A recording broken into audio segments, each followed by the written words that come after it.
Hi guys, good morning to all of you. तो आज हम लोग पढ़ेंगे बेसिक ऑफ इंग्लिश, जिसमें हेल्पिंग वर्ब के बारे में।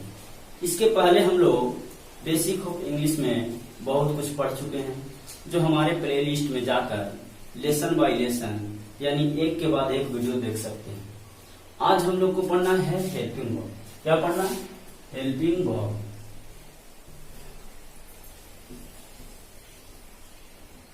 देखिए, पढ़ने के साथ साथ हम लोग समझते भी चलेंगे, क्योंकि हम लोग जब लिखते हैं कुछ और पढ़ते हैं कुछ। अगर हम लोग गलत प्रोनाउंसिएशन करेंगे तो हम लोग गलत लिखेंगे, इसलिए आपको प्रोनाउंसिएशन भी सही करना है। जैसे हम लोग पढ़ते हैं हेल्पिंग वर्ब, लेकिन बहुत सारे लोगों का पढ़ना रहता है भरब, इसको पढ़ते हैं भरब। तो ये भरब ना होकर के जो बीच का लेटर है ना, ये साइलेंट रहता है, और इसको अब हम लोग पढ़ते हैं वर्ब। तो उसी प्रकार हो गया हेल्पिंग वर्ब। समझिए? तो इस प्रकार हम लोग समझते चलेंगे।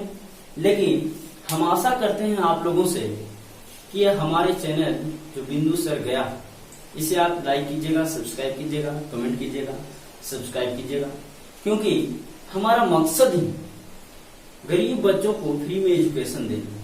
क्योंकि यूट्यूब पर तो आपको इंग्लिश की बहुत सारी वीडियो मिल जाएगी, परंतु लेसन बाय लेसन नहीं मिलेगी, स्टार्ट से नहीं मिलेगी।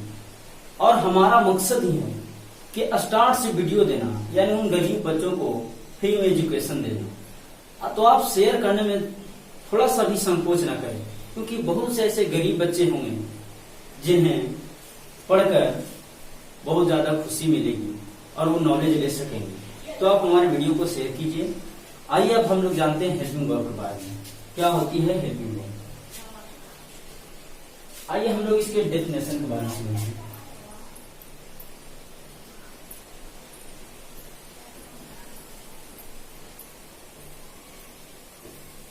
क्या होता है हेल्पिंग वर्ब? तो a word which helps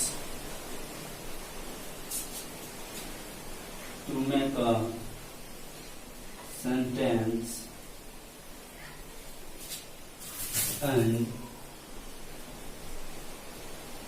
helps to give a complete meaning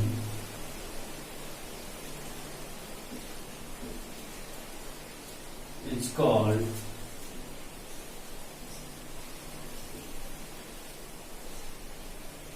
helping verb।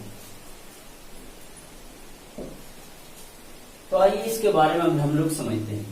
कारा छोड़ो, a word which helps to make a sentence, यानी वह वर्ड जो मदद करता है सेंटेंस को बनाने में, and helps to give a complete meaning, यानी कंप्लीट करने, मीनिंग को कंप्लीट करने में।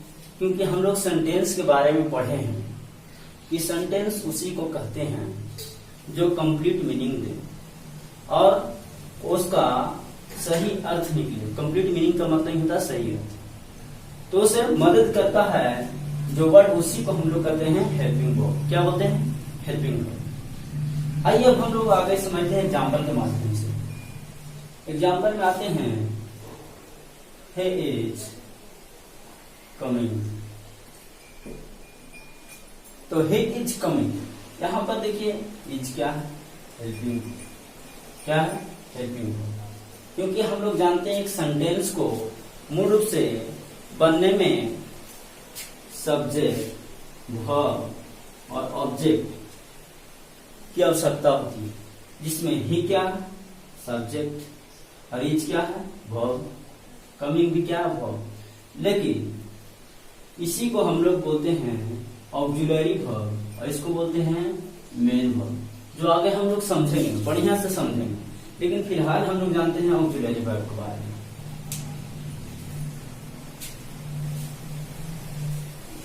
आइए हम इसके टाइप्स के बारे में जानते हैं कि ऑक्सिलरी वर्ब के टाइप क्या है।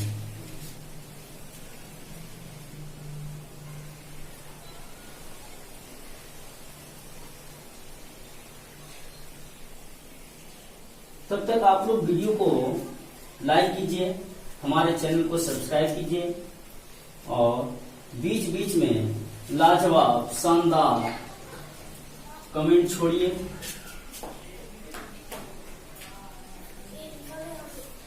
The first of primary helping verb, इसी को हम लोग प्राइमरी ऑक्सिलरी वर्ब बोलते हैं, क्योंकि हेल्पिंग वर्ब को ही हम लोग ऑक्सिलरी वर्ब बोलते हैं।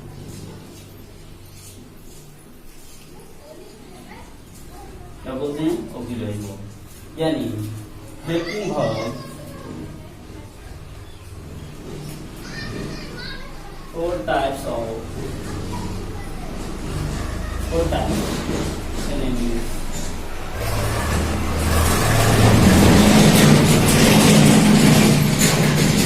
इंग्लिश में हेल्पिंग वर्ब 4 प्रकार के होते हैं। The first primary helping verb, marginal helping verb या marginal auxiliary verb, compound helping verb या कंपाउंड ऑक्सिलरी वर्ब, मोडाल्स, ये 4 होते हैं। अब हम लोग बारी बारी से समझते हैं, यानी ऑक्सिलरी वर्ब या helping verb same to same है, यानी नोट में आप पॉइंट में लिखिएगा।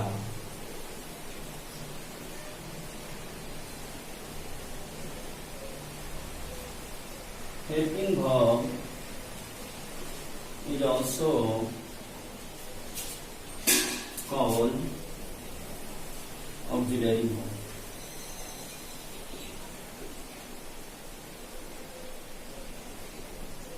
हेल्पिंग वर्ब को ही हम लोग ऑक्सिलरी वर्ब बोलते हैं। अब आगे हम लोग समझते हैं प्राइमरी हेल्पिंग वर्ब के बारे में। तो प्राइमरी हेल्पिंग वर्ब या प्राइमरी ऑक्सिलरी वर्ब को ही हम लोग हेल्पिंग वर्ब के नाम से जानते हैं या ऑक्सिलरी वर्ब के नाम से जानते हैं। यानी एक नोट पॉइंट और कीजिएगा,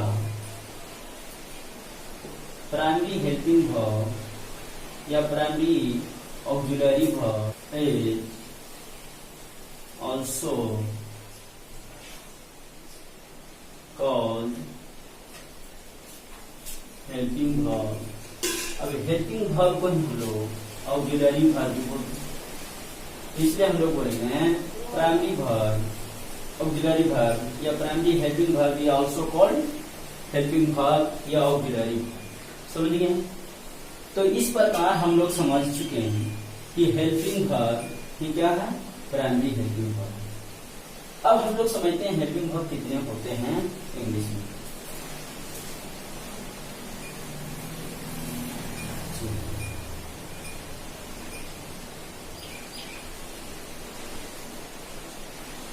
There are 24 helping verb या auxiliary verb या प्राइमरी हेल्पिंग वर्ब या primary auxiliary verb in English.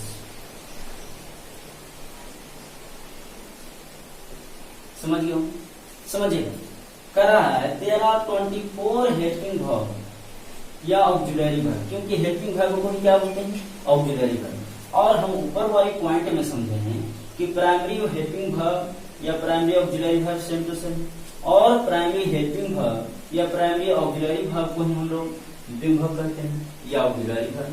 इस प्रकार हम समझे कि 24 क्या हो गए? हेल्पिंग वर्ब कहिए या ऑक्सिलरी वर्ब कहिए या प्राइमरी हेल्पिंग वर्ब कहिए या प्राइमरी ऑक्सिलरी वर्ब। अब हम लोग समझते हैं बारी बारी से। तो इस प्रकार हम लोग प्राइमरी हेल्पिंग वर्ब तो समझ गए कि ये सब जो होते हैं क्या होते हैं? जो सेंटेंस को बनाने में, मीनिंग कंप्लीट करने में मदद करती है, उसे ऑक्सिलरी वर्ब करते हैं। अब हम लोग समझते हैं मार्जिनल हेल्पिंग वर्ब। क्या? Marginal helping verb.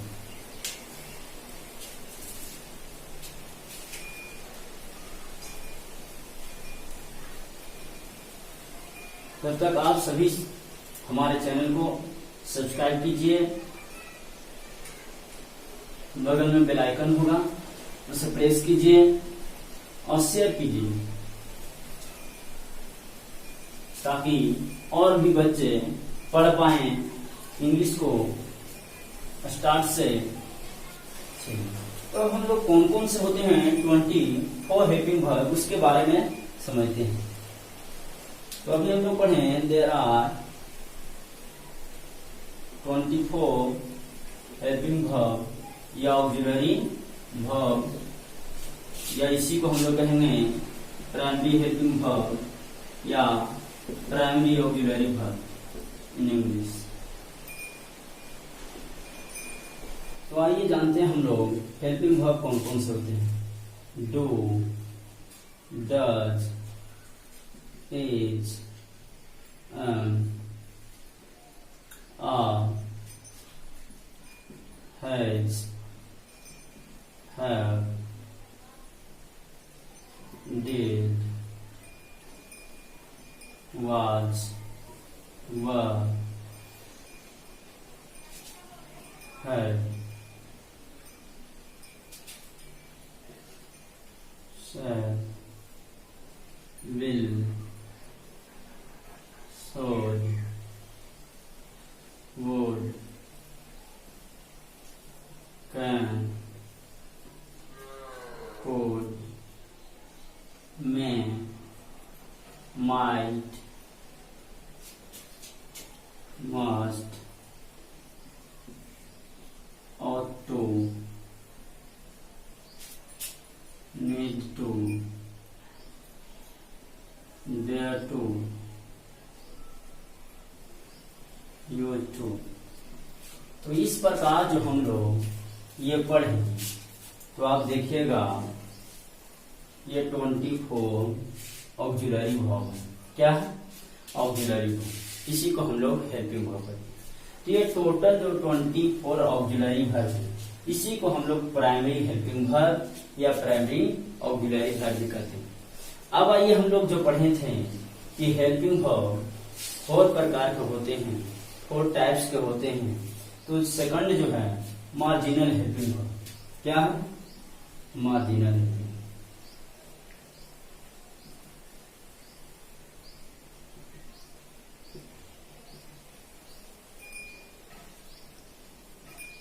तो मार्जिनल हेल्पिंग वर्ब के बारे में समझते हैं क्या होता है। When to is used with is, am, are, has, have, had, it is called marginal helping, या इसे कहते हैं मार्जिनल ऑक्सिलरी वर्ब। तो समझिएगा, कह रहा है when to is used with is am are. अगर हम लोग इज एम आर के साथ टू का यूज करते हैं तो हम लोग इसे मार्जिनल हेल्पिंग वर्ब क्या बोलते हैं? Marginal. Is my point clear? आगे समझिए एग्जाम्पल के माध्यम से।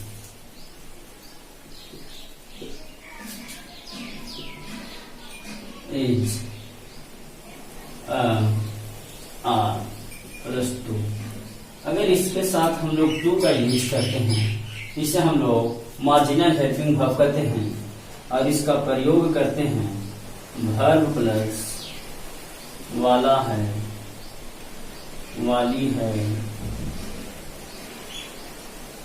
वाले हैं, जो हम एक एग्जाम्पल के माध्यम से भी समझेंगे। आगे समझिए, हैज, हैव प्लस 2 जो अर्थ देता है वर्ब प्लस पढ़ता है, पढ़ती है, पढ़ते हैं। इसे भी हम लोग एग्जाम्पल के माध्यम से समझेंगे। उसी प्रकार इज एम आर के साथ होता है वाजवेयर किसी के साथ, तो उसी प्रकार हम लोग वाजवेयर के भी साथ कर सकते हैं। ये हम लोग लिखें कम, आप लिख सकते हैं ऑनलाइन वाज व प्लस टू, तो ये आपका सेंस देता है वर्ब प्लस वाला था, वाली थी,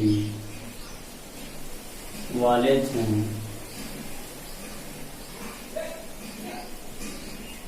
उसी प्रकार हेड के साथ भी यूज करेंगे, हेड प्लस टू, तो ये सेंस देता है वर्ब प्लस पढ़ता था, पढ़ती थी, पढ़ते थे। अब हम लोग इसे एग्जाम्पल के माध्यम से समझते हैं कि तो हम आशा करते हैं कि आप हमारे चैनल को सब्सक्राइब कीजिए और लाइक कीजिए, शेयर कीजिए। एग्जाम्पल के माध्यम से हम लोग समझते हैं मार्जिनल हेल्पिंग वर्ब को।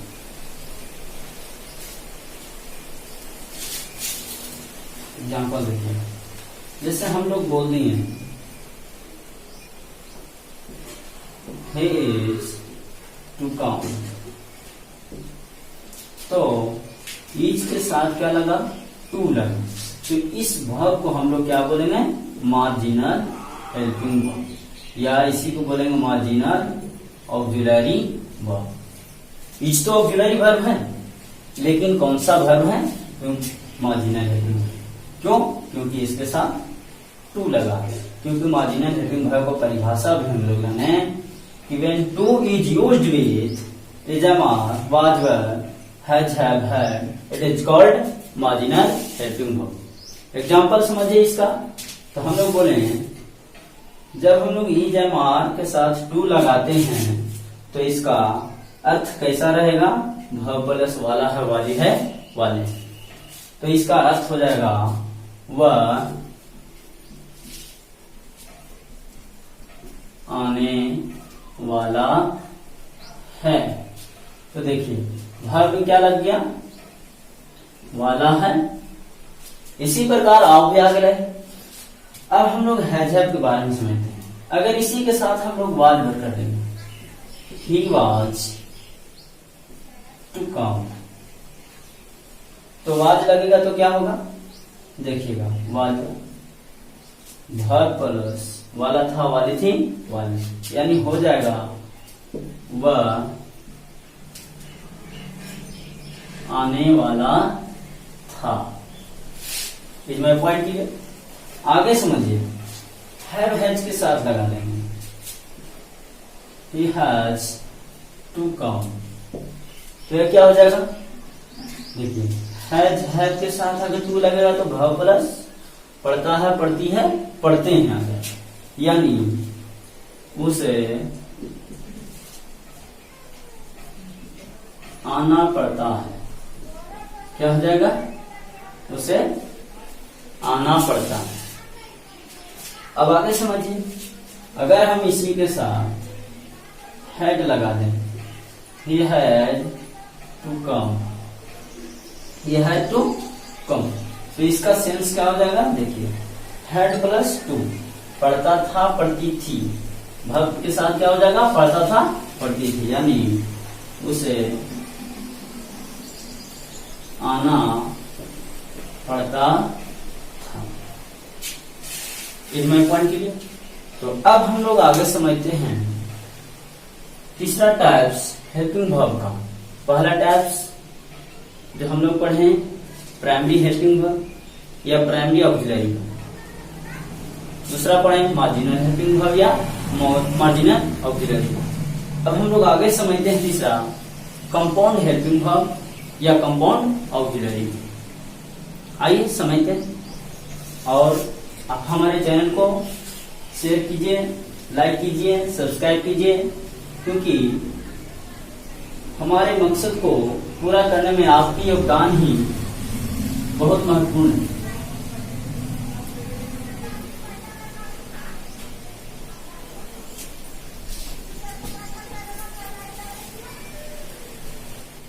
आइए आगे समझते हैं हम लोग कंपाउंड हेल्पिंग वर्ब। क्या समझते हैं, कंपाउंड हेल्पिंग वर्ब या कंपाउंड ऑक्सिलरी, जो हेल्पिंग वर्ब का तीसरा प्रकार है। तो क्या होता है कंपाउंड हेल्पिंग वर्ब, ये समझ लेंगे डिफिनेशन से। व्हेन डबल हेल्पिंग वर्ब या auxiliary verb comes together, it's called compound helping verb या compound auxiliary verb. कह रहा है डेफिनेशन कि when double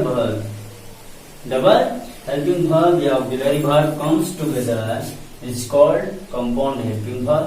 यानी जब डबल हेल्पिंग वर्ब एक साथ आ जाए तो उसे हम लोग क्या कहते हैं, कंपाउंड हेल्पिंग वर्ब. एग्जांपल के माध्यम से समझिए.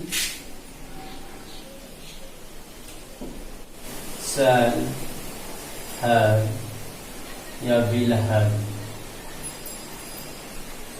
देखिए इसमें क्या है, डबल हेल्पिंग वर्ब एक साथ. तो जब ऐसा रहेगा तो ये हो जाएगा वर्ब प्लस या होगा. आगे देखिए शुड हैव या सॉरी, तो ये सेंस देगा वर्ब प्लस ना चाहिए था. उसी प्रकार रहेगा मस्ट हैव, तो ये आपका सेंस देगा अवश्य ना चाहिए था. उसी प्रकार आगे आपका रहेगा could have,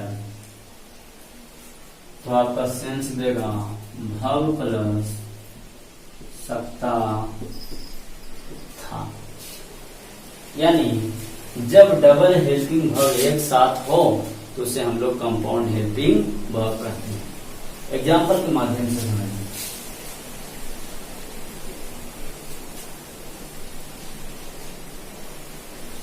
hey shall have gone to Patna. He shall have gone to Patna. तो ये shall have double helping verb एक साथ आ रहा है, इसे हम लोग क्या कहेंगे, कंपाउंड हेल्पिंग वर्ब या कंपाउंड ऑक्सिलरी वर्ब. यानी ये हो गया वह पटना गया होगा, वह पटना गया होगा. उसी प्रकार आगे रहेगा he should have gone to Patna. ये हो जाएगा उसे पटना जाना चाहिए था, उसे पटना जाना चाहिए था, क्योंकि शुड हैव वर्ब प्लस ना चाहिए था. उसी प्रकार रहेगा he must have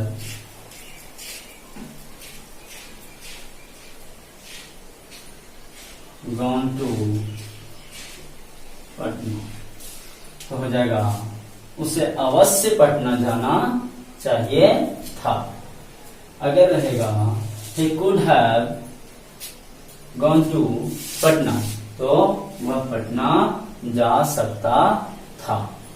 तो इस प्रकार हम लोग देखें कंपाउंड हेल्पिंग वर्ब. अब आगे आइए हम लोग देखते हैं जो मोडाल्स के बारे में. इसके बारे में मोडाल्स के बारे में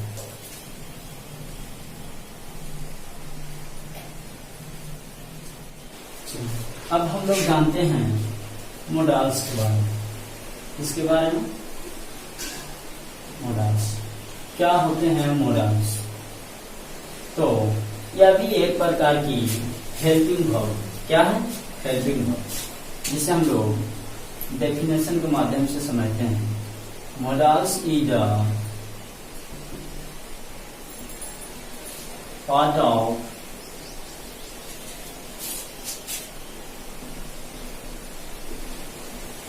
helping verb. Modals is a part of helping verb, but it's so power ability,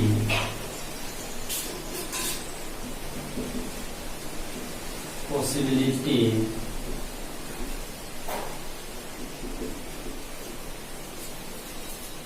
permission,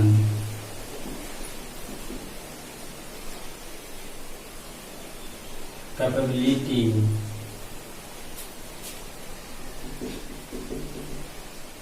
it is called modals. यानी modals is the part of helping verb. modals है क्या, तो यह हेल्पिंग वर्ब का ही पार्ट है, बट ये दिखाता है power, ability, possibility, permission, capability. It is called modals. यानी जो पावर दिखाता हो, एबिलिटी दिखाता हो. अब पावर का मतलब समझते हैं, क्षमता, ताकत, शक्ति. तो यहाँ पर सेंटेंस के माध्यम से पावर दिखाएगा. उसी प्रकार एबिलिटी योग्यता दिखाएगा, पॉसिबिलिटी संभावना दिखाएगा, परमिशन यानी परमिशन, आने जाने कुछ का भी परमिशन हो. तो उस प्रकार हम लोग समझे मोडाल्स. अब हम इसके बारे में समझते हैं कि मोडाल्स कितने होते हैं. तो there are 13 modals in English. यानी इंग्लिश में मोडाल्स कितने होते हैं, 13 होते हैं. कौन कौन होते हैं समझिएगा. शैल, will, should, would, can, could, may, might, must, used to, dare to, need to, ought to. ये जो हैं 13 मोडाल्स होते हैं इंग्लिश में. अब semi modals.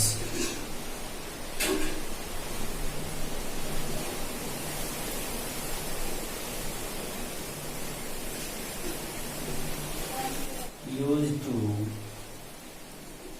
dare to, need to, are called semi-modals. यानी use to, dare to, need to, ये तीन जो होते हैं ये सेमी मोडाल्स होते हैं, क्योंकि ये बाद में आए इंग्लिश में. यानी पहले कुल मिलाकर के 10 ही मोडाल्स थे. कितने थे, 10. बाद में आए 3. इस प्रकार में थे. तो आशा करते हैं आप लोग को ये समझ में आ गया होगा हेल्पिंग में. अब हम इसके यूज के बारे में आगे हम लोग पढ़ेंगे. ऐसा नहीं कि ये शैल, विल, शुड, वुड ये समाप्त हो गया. इसके बारे में हम लोग आगे पढ़ेंगे. ये हम लोग को बेसिक इंग्लिश में इतना सबसे पहले जानना जरूरी था कि हेल्पिंग वर्ब क्या होते हैं. इसके बाद हम लोग एक एक कर हम लोग डीपली इसके बारे में जानकारी हासिल करेंगे. Thank you.